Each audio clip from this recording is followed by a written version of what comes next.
Welcome to future zone academy. आज हम class 12th की जो केमिस्ट्री चल रही थी, हमारी पार्ट चल रहा था ठोस अवस्था, उसकी नेक्स्ट वीडियो बनाने जा रहे हैं।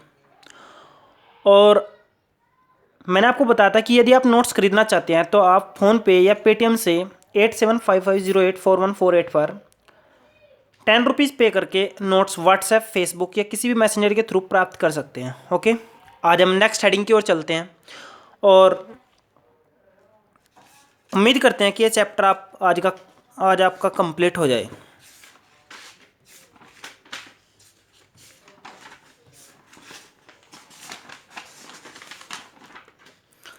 आज हमारी नेक्स्ट हेडिंग है अर्धचालक के प्रकार।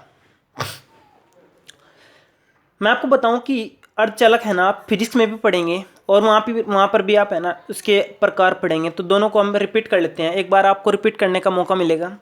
तो अर्धचालक दो प्रकार के होते हैं, एक तो निज अर्धचालक, एक बाह्य अर्धचालक। निज अर्धचालक वे अर्धचालक होते हैं जिनमें किसी भी प्रकार की अशुद्धि या मिश्रण या डोपिंग नहीं होती है, जैसे आपका सिलिकॉन हुआ या फिर आपका जर्मेनियम हुआ। इनमें किसी भी प्रकार की अशुद्धि या मिलावट नहीं होती है, ना ही किसी प्रकार की डोपिंग की होती है।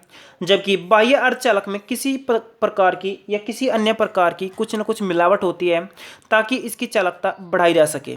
याद रखना, निज अर्धचालक की चालकता कम होती है और बाह्य अर्धचालक की चालकता ज़्यादा होती है। तो हम आगे चलते हैं। बाह्य अर्धचालक दो प्रकार के होते हैं, एक तो एन प्रकार का, एक पी प्रकार का। ओके, अब मैं एक एक करके डिस्कस करता हूँ। आपका जो अर्धचालक होता है वो वर्ग 14 का होता है। वो क्या होता है? सिलिकॉन होता है, जर्मेनियम होता है। अगर आप है ना आवर्त सारणी के वर्ग 13 और वर्ग 15 की बात करें तो वर्ग 13 में आपके क्या जाएंगे? बोरोन, एल्युमिनियम, सिलिकॉन, क्या नाम इसका, गैलियम वगैरह, ये सब जो है आपके boron, aluminium, gallium, indium, thallium, ये सब जो है आपके वर्ग 13 के तत्व होंगे। और वर्ग 15 की बात करें तो नाइट्रोजन, फास्फोरस, नाना पापा, आंसू, सब बीमार। इनको मैं है ना केमिस्ट्री में जब नेक्स्ट चैप्टर आएगा पी ब्लॉक के तत्व, वहाँ पर डिस्कस करूँगा। बहुत आसान ट्रिक है याद करने की, मैंने एक वीडियो बनाई भी थी इसके बारे में, तो आप वहाँ से देखकर याद कर सकते हैं। तो अगर आप वर्ग 13 की इसमें डोपिंग कराएंगे, यानी पहले वर्ग के 14 में डोपिंग कराएंगे तो पी यानी पहले वर्ग की, तो आपका पी प्रकार का अर्धचालक मिलेगा। और अगर आप है ना एन फॉर नेक्स्ट यानी 15वें ग्रुप की डोपिंग कराएंगे तो आपका एन प्रकार का अर्धचालक प्राप्त होगा। तो अगर आपसे कोई पूछ ले पी प्रकार का अर्धचालक कौन सा होगा, तो आप कहोगे जब अर्धचालक में P4 यानी पहले वाले ग्रुप यानी वर्ग 13 के किसी भी तत्वों की डोपिंग की जाएगी तो आपको पी प्रकार का अर्धचालक प्राप्त होगा। और जब एन प्रकार का प्राप्त करना हो यानी नेक्स्ट यानी वर्ग 15 के तत्वों की जब वर्ग 14 के तत्व यानी अर्धचालक में डोपिंग कराई जाएगी तो आपको एन प्रकार का अर्धचालक प्राप्त होगा। ओके, याद रखना, एन प्रकार में एक इलेक्ट्रॉन स्वतंत्र होता है और इसमें एक कोटर स्वतंत्र होता है। इसमें कोटर मतलब यानी जो आवेश वाहक होंगे वे कोटर होंगे और एन प्रकार में इलेक्ट्रॉन होंगे। क्या होंगे? इलेक्ट्रॉन होंगे। तो आगे चलते हैं नेक्स्ट हेडिंग की ओर। ये जो नेक्स्ट हेडिंग है आपकी, ये बहुत इंपॉर्टेंट हेडिंग है और आप लोग इसे ध्यान से देखें। वेरी वेरी इंपॉर्टेंट हेडिंग है, वह है आपकी ताप का प्रभाव। आप ध्यान दो, एक हमारे पास क्या होता है? चालक होता है, एक हमारे पास अर्धचालक होता है, एक हमारे पास क्या होता है? अचालक। तो ताप का प्रभाव किस प्रकार पड़ता है? अगर आप है ना चालक में टेम्परेचर बढ़ाते हैं तो आप उसकी चालकता घटा देते हैं। यानी आप कहोगे अगर आप टेम्परेचर बढ़ाओगे तो चालकता ऑटोमेटिक कम हो जाएगी। और अगर अर्धचालक की बात करें, अगर आप टेम्परेचर बढ़ाएंगे तो उसकी जो चालकता होती है वो बढ़ जाती है। रिवर्स पॉइंट होता है एक बार। और अचालक पर कोई इफेक्ट नहीं पड़ता है, नॉट डिपेंडेंट। तो एक बार रिपीट कर देता हूँ, क्वेश्चन ऑप्शन में पूछा जाता है, वेरी वेरी इंपॉर्टेंट क्वेश्चन है 12th क्लास के लिए।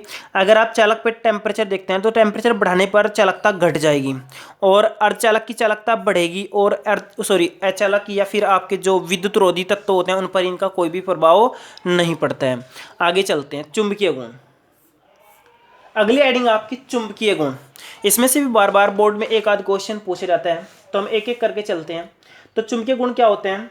अगर हमारे पास कोई पदार्थ है और उस पदार्थ के अंदर इलेक्ट्रॉन अयुग्मित पाए जाते हैं, याद रखना अयुग्मित पाए जाते हैं, तो इलेक्ट्रॉन अयुग्मित पाए जाने के कारण उसके अंदर चुंबकीय गुण पाए जाते हैं। ऑप्शनल में क्वेश्चन पूछा गया है बोर्ड में कई बार, क्या पूछा गया है कि ये तत्व चुंबकीय गुण प्रदर्शित करता है, क्यों? तो आप लोग याद रखना, उसमें अयुग्मित इलेक्ट्रॉन पाए जाते हैं। तो एक एक करके डिस्कस करते हैं। ये है ना 5 प्रकार के गुण प्रदर्शित करते हैं, प्रतिचुंबकीय, अनुचुंबकीय, लोह चुंबकीय, और 2 और होते हैं आपके, वो कौन कौन से? प्रतिलोह चुंबकीय और फेरिचुंबकीय। तो हम एक एक करके सभी पदार्थों के बारे में डिस्कस करते हैं। तो पहला आपका है प्रतिचुंबकीय पदार्थ। ये वे पदार्थ होते हैं जिनमें अयुग्मित इलेक्ट्रॉन उपस्थित नहीं होते हैं। याद रखना, इनके अंदर अयुग्मित इलेक्ट्रॉन उपस्थित नहीं होते हैं।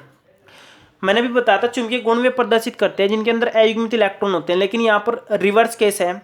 ऐसा सिर्फ इसलिए है क्योंकि ये प्रतिचुंबकीय यानी चुंबक का उल्टा व्यवहार प्रदर्शित कर रहे हैं, और अगर इनको चुंबकीय क्षेत्र में रख दें तो ये उल्टी प्रतिक्रिया कर देते हैं, यानी है ना दुर्बल से प्रबल चुंबक की ओर ये है ना अपना स्थान ले लेते हैं।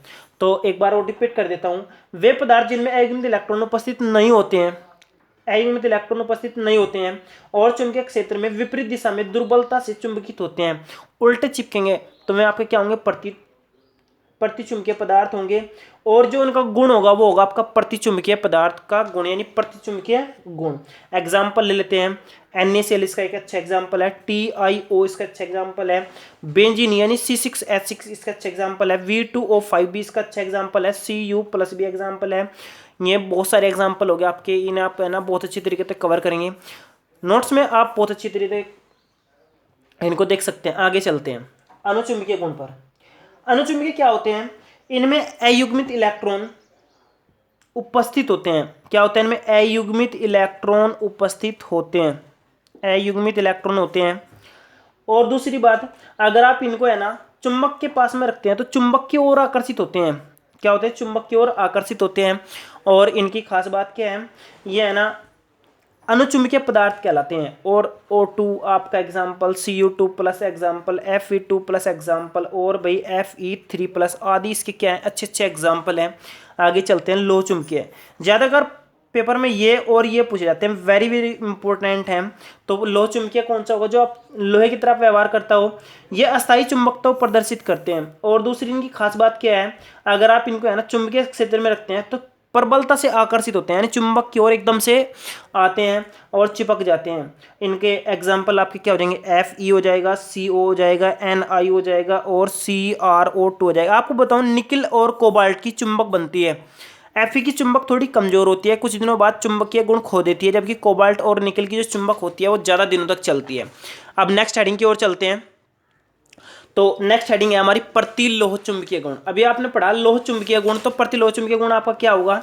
इसमें उसका उल्टा होगा, यानी प्रतिलोह चुंबकीय गुण में क्या होगा? इनमें समान संख्या में समांतर व विषमांतर इलेक्ट्रॉन उपस्थित होते हैं, यानी समांतर भी होंगे, यानी समांतर तो इस टाइप में, और विषमांतर इनके विपरीत दिशा में होंगे। और इनमें अयुग्मित इलेक्ट्रॉन उपस्थित होते हैं। अयुग्मित इलेक्ट्रॉन यानी आपके, मैंने अभी बताता, अयुग्मित इलेक्ट्रॉन तो होते ही होते हैं, तो इनमें अयुग्मित इलेक्ट्रॉन भी होंगे। और इनके जो है ना चुंबकीय आघूर्ण, ये भी बहुत अच्छा पॉइंट है, वो बहुत बार पेपर में पूछा गया कि किन पदार्थों का चुंबकीय आघूर्ण शून्य होता है। तो आप याद रखना, प्रतिलोह चुंबकीय पदार्थ का चुंबकीय आघूर्ण बिल्कुल शून्य होता है। इनके एग्जाम्पल आपके Mn मैग्नीज ऑक्साइड हो जाएगा, MnO2 हो जाएगा, मैग्नीज डाइऑक्साइड हो जाएगा, MnO3 हो जाएगा, manganese trioxide, V2O5 vanadium trioxide, ये सब इसके अच्छे एग्जाम्पल हैं। आगे चलते हैं फेरी चुंबकीय पदार्थ की ओर। फेरी चुंबकीय, फेरस लोहा ही होता है, तो ये एक लोह चुंबकीय पदार्थ होता है, लेकिन उसका थोड़ा सा है ना, इसमें थोड़ा क्या होता है, इसमें टेट्रा ऑक्साइड होता है। इनमें असमान संख्या में समांतर विषमांतर संख्या में इलेक्ट्रॉन उपस्थित होते हैं। इनमें परिणामी चुंबकीय आघूर्ण शून्य नहीं होता है। देखो, इनमें परिणामी चुंबकीय आघूर्ण कितना होता है? शून्य होता है। बस ये दोनों समान है, लेकिन इसमें परिणामी जो चुंबकीय आघूर्ण होगा वो आपका क्या होगा? शून्य नहीं होता है। अच्छा, दूसरी इनकी क्या बात है? इनके अंदर क्या होगा? जो समांतर और विषमांतर संख्या में इलेक्ट्रॉन उपस्थित होंगे, जो यहाँ पर भी थे और यहाँ पर भी, यानी समांतर भी होंगे और विषमांतर दोनों प्रकार के इलेक्ट्रॉन उपस्थित होंगे। इनका एग्जाम्पल हो जाएगा Fe3O4 मैग्नेटाइट, MgFe2O4 मैग्नीशियम का मैग्नेटाइट, और आपका ZnFe2O4, ये इसके अच्छे एग्जाम्पल होंगे, आप इन्हें भी देख सकते हैं। तो आगे चलते हैं, चुंबकीय पदार्थों पर ताप का प्रभाव। लास्ट हेडिंग है चैप्टर की। अगर आप किसी भी चुंबक को हीट अप करोगे, यानी गर्म करोगे, और उससे ज़्यादा गर्म करोगे, तो वह है ना अपना चुंबकीय व्यवहार त्याग देती है, ख़त्म कर देती है। तो आप याद रख सकते हैं, अगर सभी चुंबकीय पदार्थों को उच्च ताप पर गर्म करेंगे तो वे है ना अपना चुंबकीय व्यवहार खत्म कर देंगे, यानी अनुचुंबकीय हो जाएंगे। और याद रखना अनुचुंबकीय मैंने अभी बताया था, अभी आपको पढ़ा भी था, तो इसका मतलब है अपना चुंबकीय व्यवहार खत्म कर देंगे। तो आप घर भी इसका एक्सपेरिमेंट कर सकते हैं। अगर कोई चुंबक मिले आपको तो आप चुंबक को उसमें चूल्हे में डालकर गर्म करें, तो गर्म करने के बाद वो अपना चुंबकीय व्यवहार खो देगी। ओके, आगे चलते हैं। हाँ, ये चैप्टर आपका कंप्लीट हो चुका है और आप इस चैप्टर के न्यूमेरिकल की नेक्स्ट वीडियो देखें और चैप्टर को बहुत अच्छी तरीके से पिछली वीडियो से देखकर पूरा कवर करें, रिवीजन करें और नोट्स के लिए अप्लाई करें। और आज मैं है ना इस वीडियो के डिस्क्रिप्शन में फिजिक्स चैप्टर 1 की एक छोटी सी नोट्स फ्री में अपलोड करूँगा और आप चाहो तो वहाँ पर से नोट्स देख करके नोट्स देख सकते हैं। आपको मैं फ्री में दूंगा मैं नोट्स, ताकि आप लोग है ना उन नोट्स को देख करके नए नोट्स परचेज करें। ओके, आई होप कि आपको नोट्स बहुत अच्छे लगेंगे और आप नोट्स देखकर परचेज करने के लिए अप्लाई करेंगे। Okay, thank you.